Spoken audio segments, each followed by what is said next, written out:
জন্ম নিয়ন্ত্রণ করা ইসলামে জায়েজ আছে কি? জন্ম নিয়ন্ত্রণ করা ইসলামে জায়েজ আছে কি নেই, এই প্রশ্নের উত্তর হলো জন্ম নিয়ন্ত্রণ এটা যদি হয় যৌক্তিক এবং গ্রহণযোগ্য শরিয়া গ্রাহ্য কোনো কারণে, তাহলে সেটা জায়েজ আছে।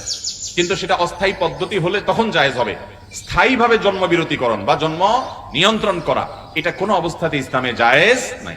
আমি ব্যক্তিগতভাবে এরকম মানুষকে চিনি যে মাত্র 2টা সন্তান ছিল, এরপরে লাইগেশন করে ফেলেছেন, স্থায়ীভাবে জন্ম নিয়ন্ত্রণ করে ফেলেছেন, আর সন্তান হবে না, রাস্তা একেবারে বন্ধ করে ফেলেছেন।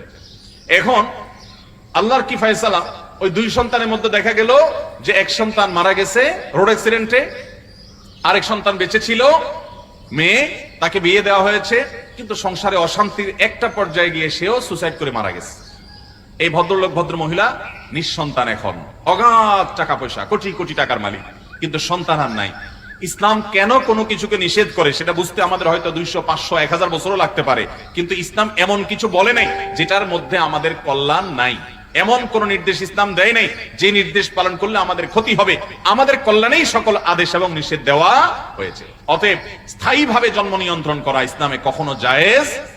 হ্যাঁ, অস্থায়ী জন্ম নিয়ন্ত্রণ করা জায়েজ হতে পারে। সেটা কখন? সেটা যদি এই জন্য হয়, ধরুন আপনার স্ত্রী শারীরিকভাবে আনফিট, তিনি খুব দুর্বল, তার দেখা গেল যে হিমোগ্লোবিনের লেভেল 7-8 এসে পড়ে আছে বা আরো নিচে, বা ডক্টররা চেক আপ করে বলেছেন যে এই মুহূর্তে তার সন্তান নেওয়ার মতো অবস্থা শরীরে নাই।